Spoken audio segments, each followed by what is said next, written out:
Pienācis laiks iegādāties jaunu dīvānu, bet jautājums ir, ko darīt ar veco? Atstāt pie atkritumu tvertnēm, vest uz mežu vai uz atkritumu poligonu? Un cik tas viss izmaksās? Mūsu skatītāja Vineta dalījās ar savu vilšanos par to, ka Rīgā nav iespējams bez maksas atbrīvoties no savu laiku nokalpojušām mēbelēm. Gribētu iegādāties jaunas mēbeles, rocība ir tāda, kā ir. Un tajā brīdī saskāros ar to, ka nav jau kur likt tās vecās mēbeles. Ja vēl kaut kādas koka detaļas kaut kur vēl pieņem bez maksas, sadzīves tehniku pieņem bez maksas, acīm redzot, viņi var savādāk realizēt, tad ar dīvāniem ir bēdiņa. Visi brīnās, kāpēc meži ir piemēsloti. Es meklēju Jūrmalā, es redzēju vismaz pāris dienas, mēnesī Cēsīs es redzēju. Siguldā redzēju, bet Rīgā es nevarēju šo informāciju atrast. Un ja var no viņiem tikt vaļā, tas diezgan maksā. Ir tikai šie maksas pakalpojumi, kur ir jāpiesaka. Tad tas dīvāns apmēram izvešana maksā ap 100 eiro. Tas, manuprāt, ir diezgan. Varbūt kādam tā nav nauda, man tā ir nauda.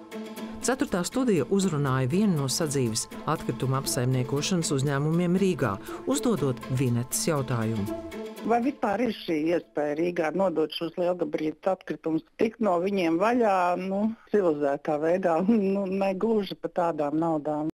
Ja grib nodot individuāli, tad ir viens no variantiem ir pieteikt savam atkritumu apsaimniekotājiem, kurš strādā konkrētajā reģionā, un attiecīgi par to pašu sadzīves atkritumu tarifu kubikmetru.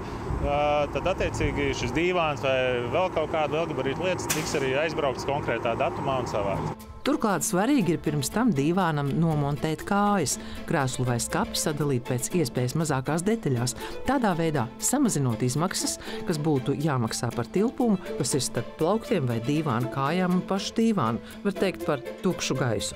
Iespējams, ka skatītājs Vinetas aprēķini par dīvāna utilizēšanu nebūs tādi, kā viņa minēja, jo pakalpojums varētu maksāt apmēram 32 eiro par kubikmetru. Ja bez dīvāna ir vēl kaut kādas lietas, tad var izmantot saucamos būgrušu konteinerus, tur no 5 kubikmetriem līdz pat 35, un tad pēc savām vajadzībām pielādēt pilnu. Vinetas meklējumi nodot bez maksas lietot dīvānu Rīgā nav vainagojušies ar pozitīvu rezultātu, bet situācija citās Latvijas pilsētās var būt atšķirīga. Sistēmas ir dažādas Latvijas pašvaldībās, jo likums nosaka to, ka pašvaldība izdomā, kā šo visu organizēt savā teritorijā. Tad attiecīgi ir, kur ir šīs te akcijas, ir, kur ir pēc pieteikuma, ir, kur nav noregulēts. Bet, protams, bez maksas tas nozīmē to, ka tas bez maksas jau ir ierēķināts sadzīves atkrituma tarifā. Tas liek secināt, ka arī par krēsliem, dīvāniem un tualetes podiem, kas vienkārši atstāti pie atkritumu tvertnēm daudz dzīvokļu māju pagalmos, iedzīvotāji jau ir samaksājuši savos atkritumu apsaimniekošanas rēķinos. Pēc lielgabarīta atkritumiem mēs braucam tikai pēc pieteikuma. Tas nav tā, ka kāds noliek podu un mēs braukājam pa pilsētu un mēģinām atrast, vai kaut kur nav parādījies kāds jauns pods. Tas ir mājas kopības lēmums caur apsaimniekotāju, vai apmaksāt vai neapmaksāt. Var tikpat labi pieņemt lēmumu, ka neapmaksāt, jo katrs maksā par sevi, bet tad, protams, ir jāspēj izķert, no kurienes tas pods radās, un neviens viņu nav pasūtījis. Un tad beigās kādam viņš tāpat būs jāsavāc. Ja namu apsaimniekotājs pieteica, ka jāizved liela izmēra atkritumi, tad apmēram 2 dienu laikā tie tiekot arī savākti. Pirms vairākiem gadiem 4. studija apsekoja Rīgas daudzdzīvokļu namu pagalmus, kur pavērās ne tas labākais skats. Viens ir riepas, kas ir vidēji kaitīgās preces, un tās attiecīgi ir daudz dažādu variantu, kā no viņām tikt vaļā. Otrs ir elektronika, kas ir vidēji ļoti kaitīga, bet labākais ir tas, ka to var lielu daļu pārstrādāt un uzražot attiecīgi jaunas produktus. Tāpēc to arī savāc atsevišķi un pārsvarā tas pat notiek bez maksas. Šodien skati Rīgas daudzdzīvokļu pagalmos vairs nav tādi kā agrāk. Lai gan kāds krēsls, dators vai kas tam līdzīgs pie atkritumu tvertnēm tiek nolikts, tomēr tā vairs nav ikdiena. Riepas un elektropreces tiek pārstrādātas, bet mēbeles nonāk Getliņu poligonā. Taču ir arī cilvēki, kas gatavi braukt uz mežu, lai savu lieko mantību atstātu tur.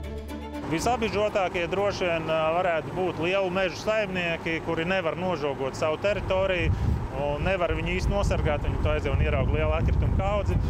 Nolemjot savus atkritumus vest uz mežu, nevis uz tuvējo atkritumu savākšanas vietu, jārēķinās, ka par šādu soli nāksies samaksāt lielāku summu, nekā to darot oficiāli. Par neatbilstoši izmestiem atkritumiem tie ir atkritumi, kas ir šīs mēbeles arī un būvgruži un riepas. Policija var vainīgo personu saukt pie atbildības atbilstoši atkrituma apsaimniekošanas likumam. Par šādu pārkāpumu piemēro brīdinājumu vai naudas sodu fiziskai personai līdz 1000 eiro, savukārt juridiskai personai līdz pat 2800 eiro.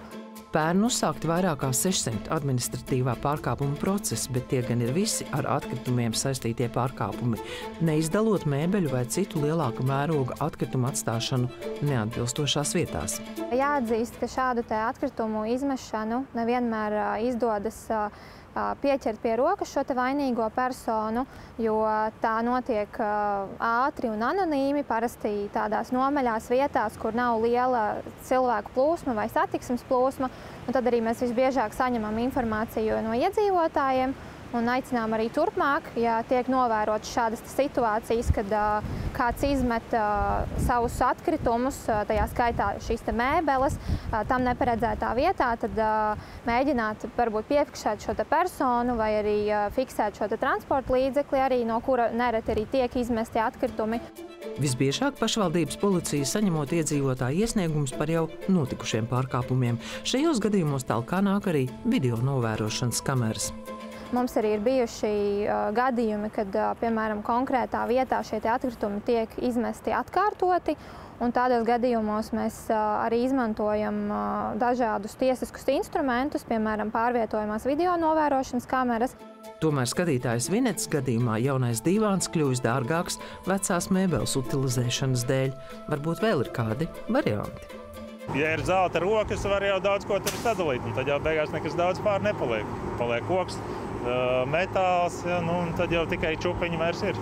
Rīdziniekiem šis praktiskais ieteikums faktiski ir arī vienīgais, piesakot lielgabarīta atkritumu izvešanu, tos pēc iespējas sadalīt. Sendija Burka, Igors Stāts, 4. studija.